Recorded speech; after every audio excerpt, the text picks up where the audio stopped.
We are live. All right. So if you have your Bibles, let's go ahead and go to Genesis chapter 14.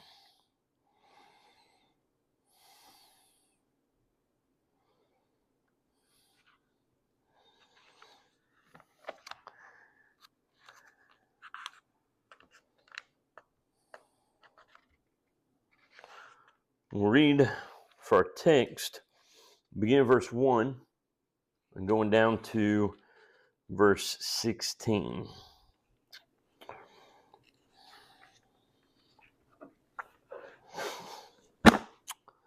It happened in the days of Amraphel, king of Shinar, Arioch, king of Elasar, Kedorlaomer, king of Elam, and Tidal, king of Goam, that they made war with Bera, king of Sodom, and with Birsha, king of Gomorrah, Shinab, king of Admah, and Shemeber, king of Zeboim, and the king of Bela, that is Zoar.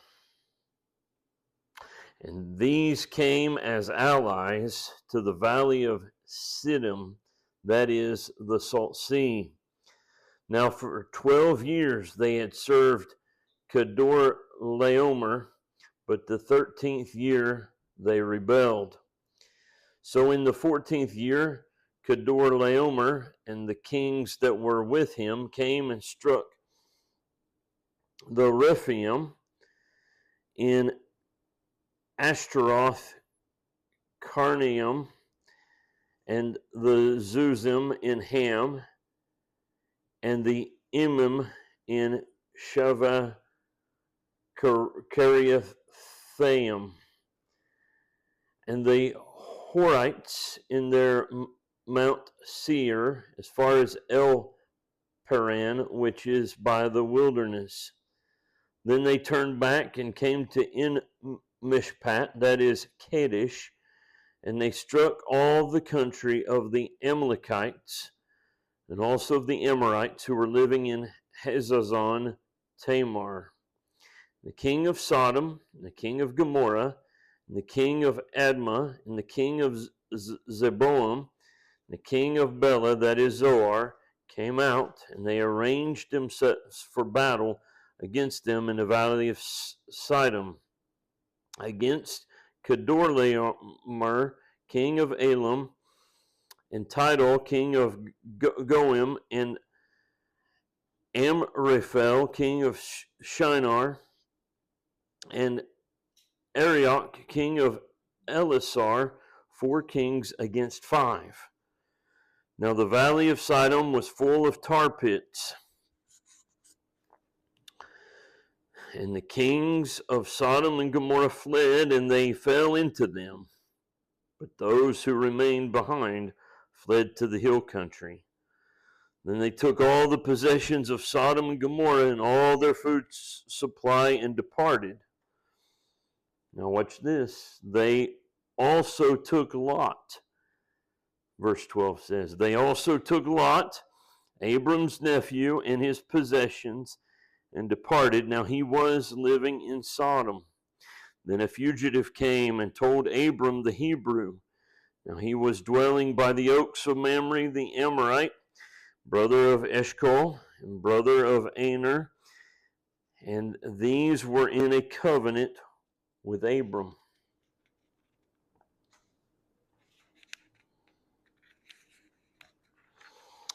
So Abram heard that his relative had been taken captive. He led out his trained men, born in his house, 318 in number, and went in pursuit as far as Dan. And he divided his men against them by night, he and his servants, and struck them and pursued them as far as Hobah, which is north of Damascus. And he brought back all the possessions, and he also brought back his relative Lot with his possessions, and also the women and the people. And so today, this is what we're going to consider, this event that takes place here in the life of Abram. Abram and Lot, they had recently separated. We read about that, and we had considered those things. And it was bound to happen.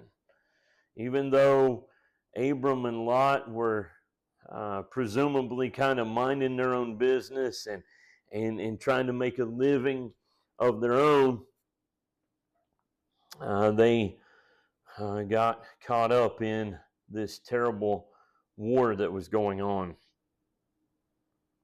They had enjoyed relative peace since they arrived, yet the calm was interrupted by a confederacy of kings that swept through the land and devastated everything in their path. As we think about that, we know that we live in a time when there is war and trouble, and there are rumors of wars, and there are things going on in our world, and indeed there has been times of trouble and wars, and there has been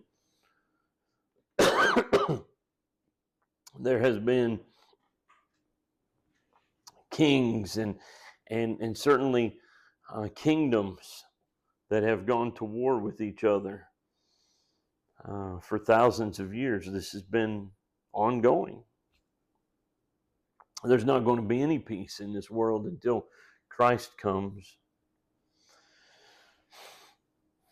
Whenever there is war or a rumor of war, there's a lot of anxiety and a lot of trouble. But we must remember that our God is in control of it all. That Yahweh has it all in control, just as He did here. This confederacy, it included the kings of Shinar, which is Babylonia. It included Elisar, which is one of the leading tribes of Babylonia. Elam. Elam is what is modern day Persia. So that kind of gives you an idea of where all these people were coming from, what was going on. These are very tribal people, very warlike type individuals. Even though their kingdoms would have been small at this point in time, their armies were fierce and cruel. These local kings had been placed under the service of this one Kedorlaomer,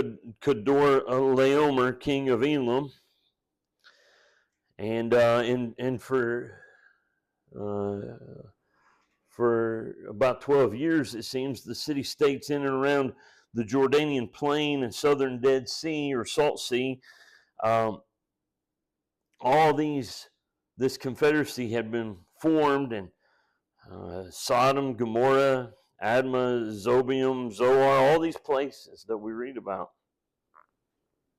And so then there was an uprising and a rebellion. And so this invasion must have been to bring them back in submission.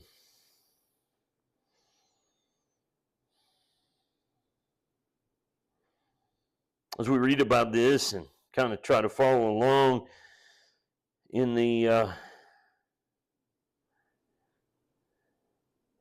they had served this one king for 12 years, but then in the 13th year they rebelled, and in the 14th year, verse 5, it tells us that Kedorlaomer and the kings that were with him came and struck. And so this rebellion, it was perhaps not as well planned out as what they might have thought, and didn't go so well as what they might have considered. I mean, to rebel against a great army or great confederacy is, or great leader, is kind of risky business. We live here in the United States of America, and our country has gone through two rebellions. One was successful. That's why there is a United States of America. Otherwise, we might still be a colony of Great Britain. But in 1776, and the colonists declared their independence during a great conflict and a rebellion, and ended up winning that after some time of war and all of that. You can go back and read the history of it. A few years later, the British ended up attacking us, and we got into another conflict with them and all that. But praise the Lord, we've been friends with the British ever since, and so it's been a good thing. We held on to our independence, and we've been friends with the British. In 1860s, the southern states declared their independence from the Union and formed their own confederacy, and Georgia, of course, was part of that. But when you look at the map, you see we're one country now, and so that rebellion did not go so well. But for 4 years, there was a lot of fighting that happened, and sadly, a lot of people lost their lives, even here, and especially throughout the South. And so rebellions are risky. It was in our country, and it certainly was a terrible thing there.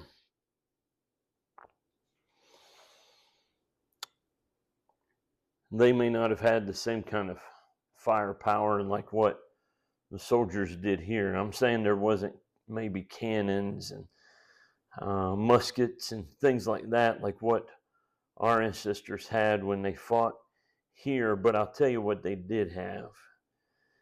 It's very interesting as I read the account here. We get kind of a clue in this text, and that is in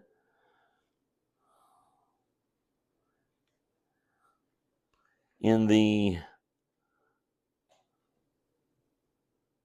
5th verse there. It says, they came and struck the Rephaim in Ashtaroth Karnaim. And then at the end of that verse it says the Emim in Shava Carithium.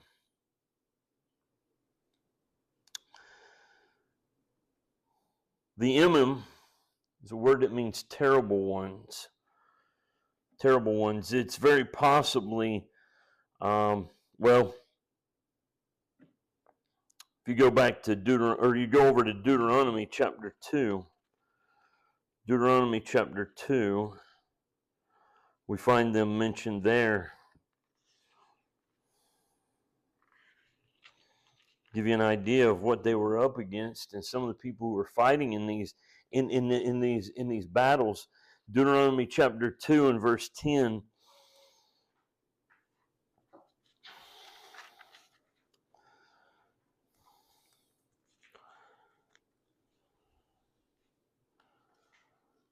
The Emim lived there formerly, a people as great, numerous, and tall as the Anakim.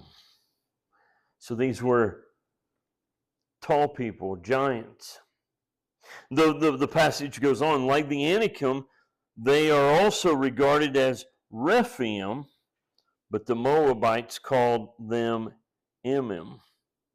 The Rephaim, also mentioned in our text, that's a word that means strong ones.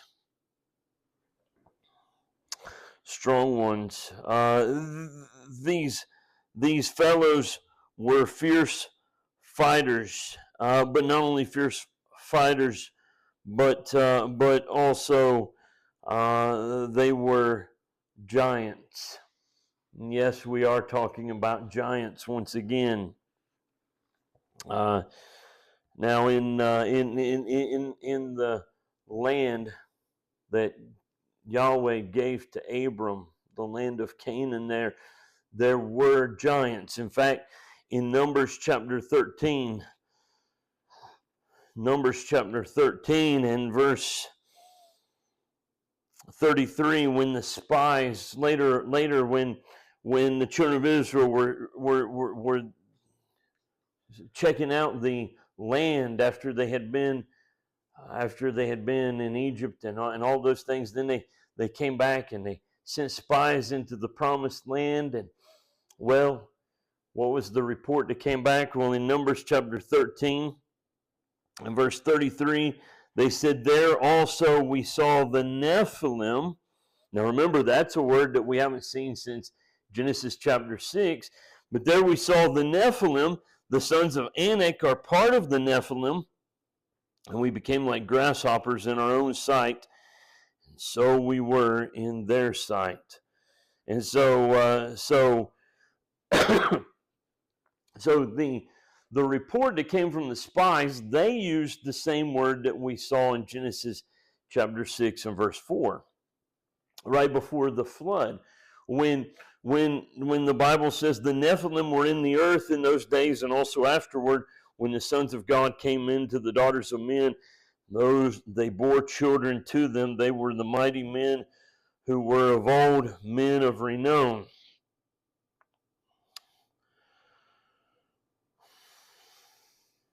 I've struggled with this because I believe that the things that were going on before the flood had to do with when the sons of God came into the daughters of men, and all of those things. The sons of God, I believe, were angels who had fallen, and all of those things, and yet that line was wiped out by the flood. It had to be. The only thing that survived was Noah and his family. But now all of a sudden, here on the other side of the flood, we begin to read there in the land of Canaan that there were these giants. Now, certainly there are people who are taller than other people, and they have nothing to do with the sons of God who married the daughters of men. They had nothing to do with the Nephilim of Genesis chapter 6 and verse 4. But the spies who went into the land, they said, we see that, and that's what's going on here.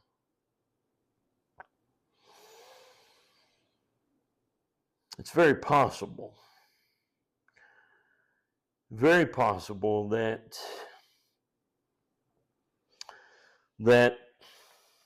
perhaps an unusually demonic invasion was taking place in Canaan, like what had been going on prior to the flood.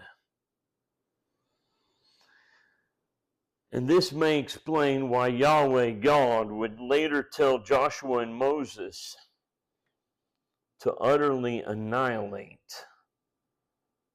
all of the men, women, and children who were in the land. Much like God had destroyed the antediluvians with the flood. Now, I can't be dogmatic about that, of course, but that may have something to do with it. We have this word Rephaim, which is in our text. The idea that it may have something to do with something demonic is strengthened when it's noticed that this Hebrew word is also used as a term for the spirits of certain of the wicked dead. And so sometimes it's transliterated, like it is in our text, to Rephaim, speaking of a certain group of people. But other times, take a look at this over in Job.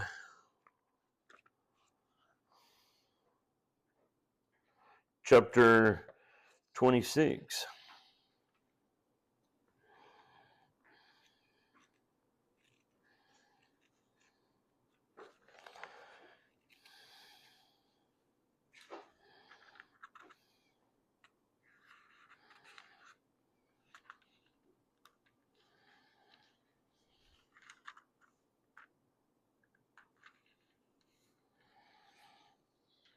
Job chapter 26 and verse 5. The departed spirits tremble under the waters and their inhabitants. Now, you wouldn't notice anything just reading the English, but if you're using, if you were to get a Bible that's got the Hebrew there beside of it, you would notice that that is the Hebrew word Rephaim there, where departed spirits are. In fact, if you have one of the Legacy Standard Bibles with the cross references and the footnotes, you'll notice there's a small number 1 there beside of departed spirits. You look down at your footnote, and it does say Hebrew Rephaim. Same word used there as what is used for this group of people who we read about in Genesis. Proverbs chapter 2. Proverbs chapter 2 and verse 18.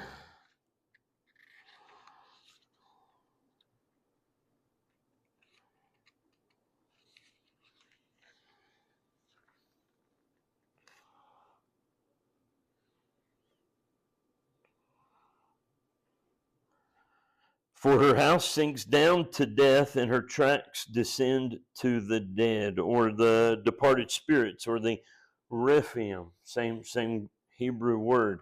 Chapter 9 and verse 18. But he does not know that the dead are there, that those she called are in the depths of Sheol. And so there's other passages we could look at. Now, of course, this doesn't mean that this theory is true. It could just be that these people were so evil that was their nickname. They just called them, they're the departed dead. They're so fierce and all that. But it could very well mean that these were demonic, and something was going on very demonic there. And that's the reason why I point this out. The fact that the armies of the invading kings could not, well, when we look at this battle, we see how powerful the armies must have been. And as they got in there, chapter 14 of Genesis,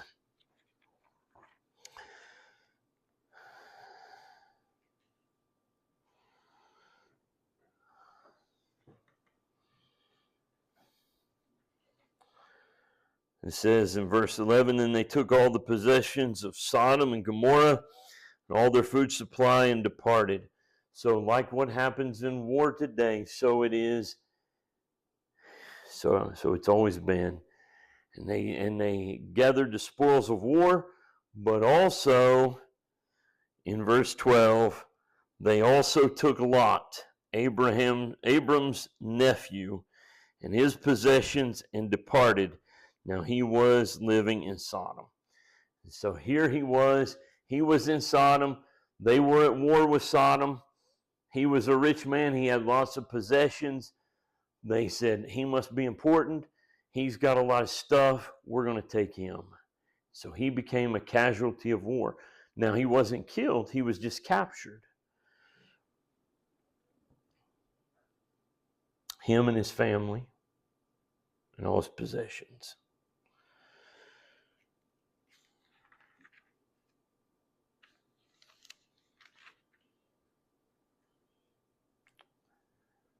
In those days, they didn't have Fox News or CNN. There was no social media. You know, the other night when things started happening in Venezuela, I started seeing stuff on X, on Twitter. And I mean, man, I started seeing live feed of helicopters flying into the capital of Venezuela. I started seeing video of somebody throwing missiles into the capital of Venezuela, and all over the social media they were saying somebody is attacking Venezuela. It must be the United States. And I right away I thought, oh, I'm sure it is. You know, I mean, we'd had a naval blockade there for months. And so guess what I did? I didn't go to sleep. I watched it. I watched it all unfold.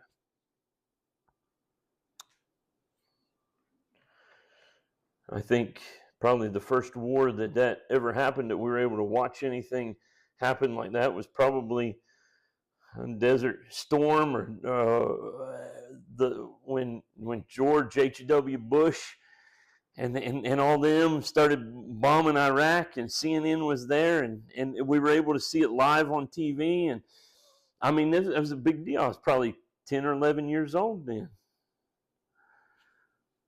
All my life, I've been able to see these things unfold live on TV and on the internet, and it's a big deal. But in those days, they didn't have that.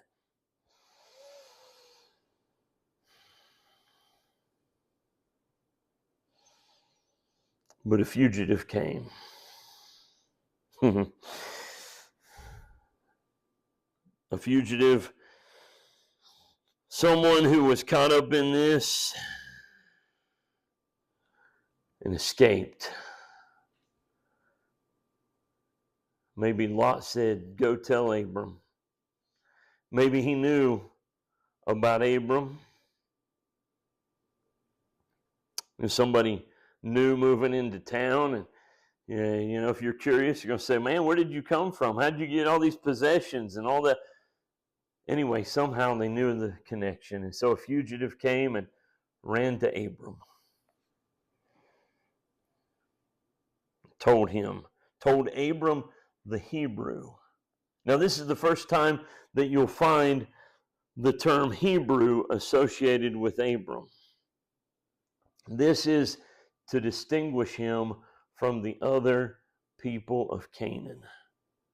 He was different, and by this time, while he wasn't,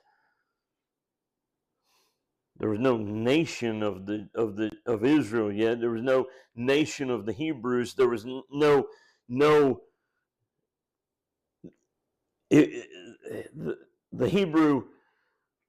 the Hebrews hadn't developed yet into what they would later become. It was getting there. And Abram was so rich and powerful and had so many servants and all of these things that he was practically a king, or at least a chieftain. And when they ran, they came to him and they said, hey, Lot's in trouble. He needs your help. Abram could have said, I'm done with Lot. I sent him his own way. He shouldn't have. What's he doing in Sodom? I ain't got time for that. Yahweh has plans for me, and I don't remember hearing anything about Lot, so he can sort it out. No, he didn't do that. He was able to gather 318 men, armed men. to go after these kings. They were trained in his own household, and they went to rescue Lot and to help Lot out and to get Lot's possessions and his women and all those things. Sometimes people in our day, they say, oh, well, if you're a Christian, you ought to stay out of politics. You ought to stay out of war. You ought not to own weapons and all. Listen, that's not what the Bible teaches. A man ought to know how to defend his family. And certainly there is a time for war. I'm thankful. I'm thankful for men like Abram. I'm thankful for men like David. I'm thankful for men like Hedsek in our government now. Christian men who are willing to take their post. Others who defend their families. I'm thankful for those heroes that we've had in the past, like Stonewall Jackson and Robert E. Lee, and George Washington, Christian men.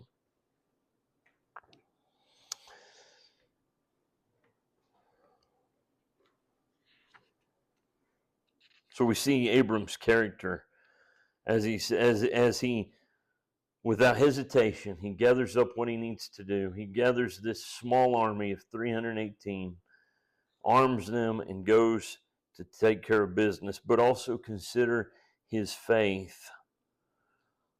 Lot had been taken by some pretty severe fighters, fierce warriors, giants even. Some folks who would have been pretty scary, and no doubt he was aware that he was outnumbered, but he went anyway, knowing that Yahweh was with him. And look there in verses 15 and 16, it says